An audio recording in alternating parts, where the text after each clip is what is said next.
This is Sinon, a community on the edge of Arusha, the second largest city in Tanzania. It seems unremarkable, suffering the same levels of poverty and disease as most others in the city. But there are two sites in this area that mark it out from all the rest. This is one, the tip where the entire city's waste is just dumped. And this is the other, a school where nothing is wasted and everything is recycled. Tips like this, of course, can be found all over the world, and they reflect a common lack of concern for the environment. Schools like this, however, are few and far between on any continent, but they demonstrate what can be done to promote sustainability and self-sufficiency. Here it's not just the food that's home-produced, so is the energy, which comes from a very natural gas. It's better for the environment and the purse. Economics have been a big part of my drive, but also the environment. Yes, the two go together. We have to find ways of being more resourceful, less wasteful. And if small schools can do it, families, individuals, it boils down to everyone contributing. The Edmund Rice Sinon Secondary School lies underneath Mount Meru, the fourth highest mountain in Africa. It takes children from the city and from the surrounding Maasai villages. And it's villages like this one that are being hit hardest by climate change through water shortages and failed harvests. Seasonal rain is bringing some relief to the area, but still no water to this village. So he would say more than 10 years, the rain has decreased. Cows have died as a result because of the lack of rain. Just the general standard of living is very difficult. More than 10 years now. Who does he blame for the drought?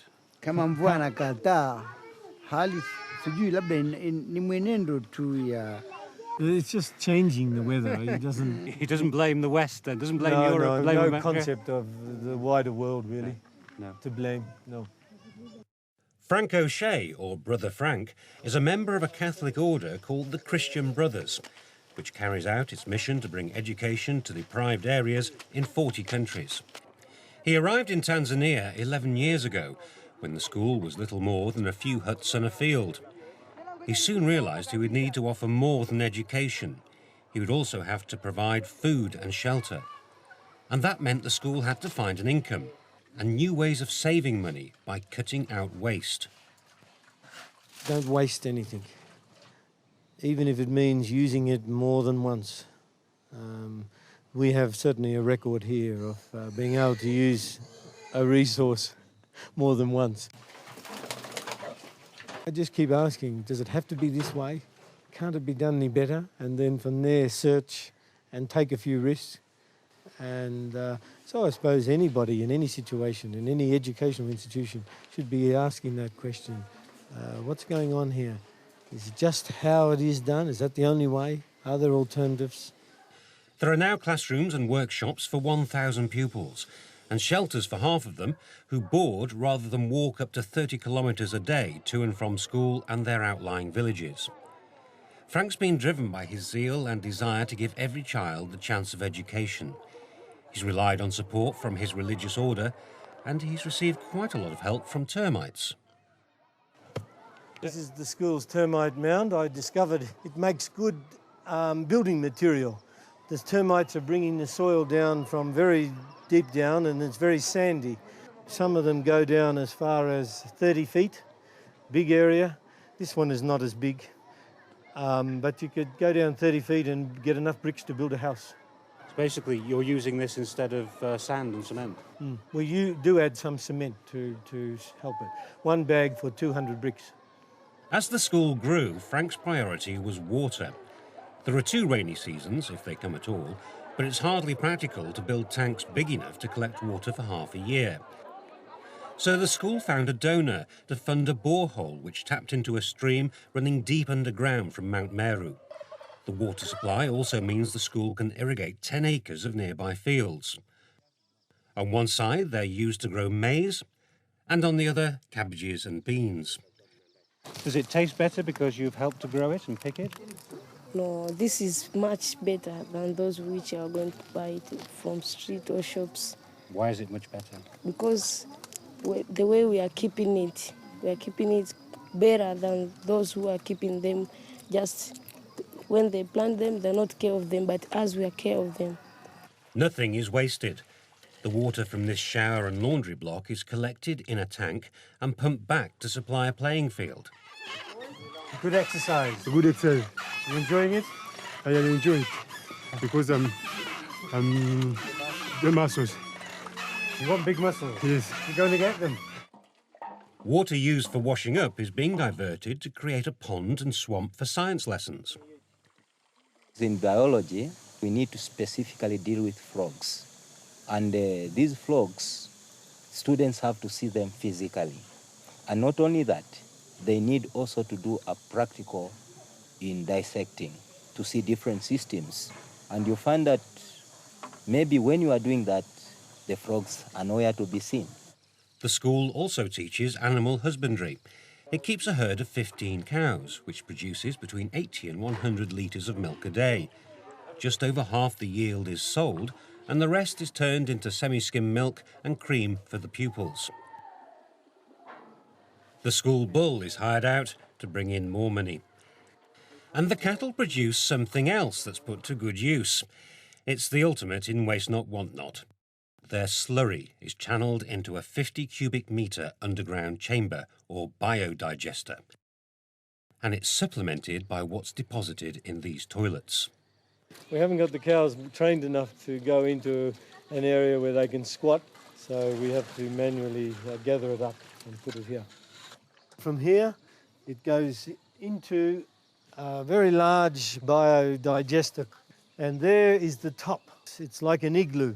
So it's about 4 metres deep and a 5 metre diameter, and big thing, yeah, it's huge. How much gas is in here depends on the quality of the manure that you have put in there. I'm ignorant in these matters. I thought slurry is slurry. I didn't know there was different qualities. Oh, well, if it was sitting outside, and methane is escaping anyway, so it's better to go straight from the cow into there. As the methane or biogas builds up in the chamber, slurry is forced into 3 smaller underground chambers, and from these it overflows into the open air. Slurry pools are not the sort of thing usually found at school, but this one is apparently perfectly safe. And in the chamber it's fully anaerobic, and therefore what comes out is clean of bacteria. I had it tested at the hospital and they couldn't find any traces of amoeba or whatever. Pressure inside the main chamber pushes the gas into 3 kitchens, including this one, which feeds the recently opened sixth form centre. Lunch is prepared for all 1,000 pupils. Breakfast and dinner is also provided for the boarders. Members of staff can share the meals, and the energy source can come as something of a surprise to new arrivals. Very interesting. I didn't know that. That's pretty good. Is that going to put you off your dinner? Not really, no. Gas is gas, I suppose. It doesn't matter how it's cooked, as long as it's cooked and it's tasty. It's a good idea because it is the energy which is not costful. Yeah. Not expensive. Not expensive. Pupils were told from the outset the part they were playing in cooking their food. Downplayed it and made a joke of it, and it was accepted then. It's never been an issue. What did you say? Oh, well, if your food is not cooked, keep going. Make some more. The school relies on volunteers, bringing their skills in return for accommodation and food. And you need to know how to recognise when something is paramagnetic or diamagnetic, okay? I'm surprised how advanced they are compared to the rest of us and the rest of the world. They're far beyond us with recycling and reusing, and not wasting things is the big thing here. And it's just an education for us all. So you think that schools in the UK could learn from schools like this one? No doubt. Put up some sentences on the board. If you don't understand the words, use your dictionaries to look them up, the meaning. We take so much for granted at home and everything is seen as disposable. Whereas here, I think everything's seen as a commodity, no matter what it is, how small it is. It's seen as something that you can use. Whereas at home, We take for granted paper, we take for granted where our food comes from, it just arrives, especially in schools. I know it's improving all the time in relation to recycling, but here it's very much more a necessity rather than a lifestyle choice. The school once grew 50% of its own food, and despite doubling in size and taking in boarders, it still produces 20% of its needs. Maize is bought and stored in silos, or rather in shipping containers turned on their ends. And here the biogas has another essential use, killing weevils. The methane and carbon dioxide is going into the container, expelling oxygen, and therefore it suffocates any weevils. There's no poison involved, it's not harmful, it's just suffocating them by removing oxygen and replacing it with carbon dioxide and methane. The point of a silo is that we can buy during the harvest time, and the price is very low. If we can store it, then we can use it as the year goes by. Another byproduct also provides fuel, sawdust. It goes straight from the workshop to this stove, used to prepare breakfast. It's an example of what a politician might call joined-up thinking to maximise resources. But here it's called common sense. There are many more examples around the school. If you need new instruments for the music department, then why not make what you can in the carpentry class? And if you're training pupils to become joiners, then why not produce stools and desks needed in new classrooms? If you've equipped a room with sewing machines, then why not rent it out after school to local people who have got the skills but not the equipment? If you're teaching husbandry, then why not produce the ingredients needed by the home economics class, which can then provide a few treats in between the meals of maize? And if you want to provide training in IT, then why pay for new computers when perfectly good ones are being thrown away by upgrade-greedy consumers in the West? For what pupils actually do in a school, these are absolutely adequate.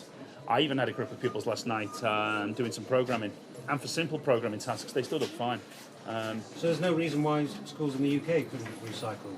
No reason whatsoever. I'd say the only weak link in the chain is probably the monitors. Second-hand monitors tend to kind of not have a great lifespan. I'd say these PCs have got maybe another 4 or 5 years in them. And how old are they? And that will take them up to being about 12 years old, I think. The dump on the doorstep, a monument to global apathy and inaction, doesn't discourage the Christian Brothers. The school will continue to show the rest of the country and the rest of the world the importance of reusing everything and wasting nothing, whatever it might be. It saves money and ultimately a lot more. These people are in their poverty, have very little, they're struggling anyway to survive, so they have very little resources to deal with change. What was that slogan? Think globally but act locally. And this is a responsibility of everyone.